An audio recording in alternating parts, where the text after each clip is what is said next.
Hello friends, welcome to all my YouTube channel civil exam guru. Civil exam guru YouTube channel में दोस्तों आप लोगों का हार्दिक स्वागत है।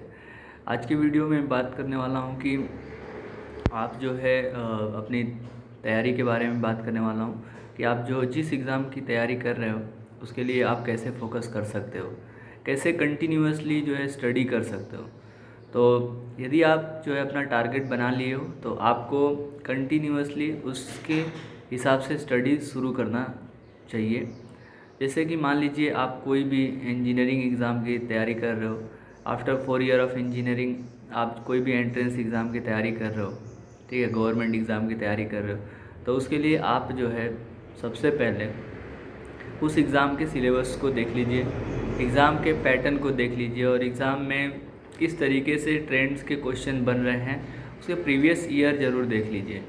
प्रीवियस ईयर क्वेश्चंस को कम से कम 2 से 3 बार ज़रूर लगा के जाइए, जिससे कि आपके एग्ज़ाम में आने वाले सभी क्वेश्चंस जो है मतलब क्या है कि उससे आपको एक पता चलेगा कि किस प्रकार के क्वेश्चंस वो एग्ज़ाम पूछता है। सभी एग्ज़ाम, जैसे कि मान लीजिए इंजीनियरिंग सर्विस, किसी भी इंजीनियरिंग सर्विस जो एग्ज़ाम है वो काफ़ी टफेस्ट एग्ज़ाम माना जाता है। उसके बाद फिर स्टेट की कोई भी क्लास 1 या क्लास 2 की एग्ज़ाम होती है, जो असिस्टेंट इंजीनियर या बेसिकली मैं यहाँ पे गवर्नमेंट एग्ज़ाम में इंजीनियरिंग सेक्शन की बात कर रहा हूँ।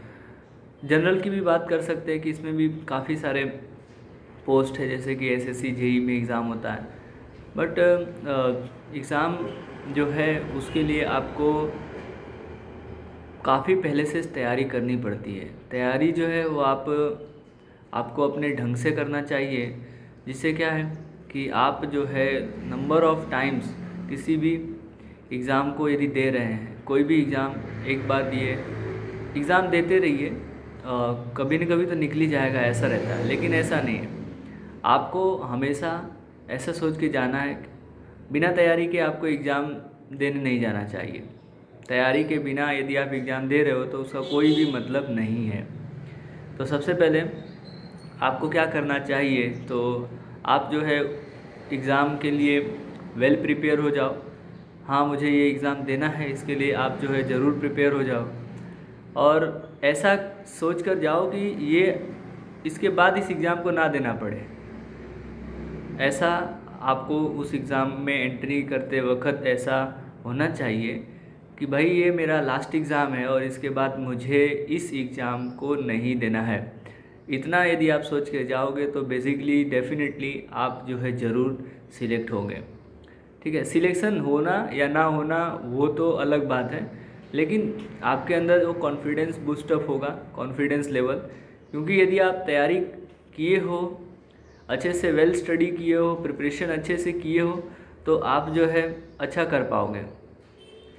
अब देखिए, तैयारी और एग्ज़ाम दोनों अलग अलग बहुत ही इम्पोर्टेंट मायने रखता है कि आपने कोई भी एग्ज़ाम आया उसका आपने 2 से 3 महीने 4 महीने पहले से स्टडी किया हुआ है, तो उसमें अब at the time of exam आप जो है क्या कर सकते हैं।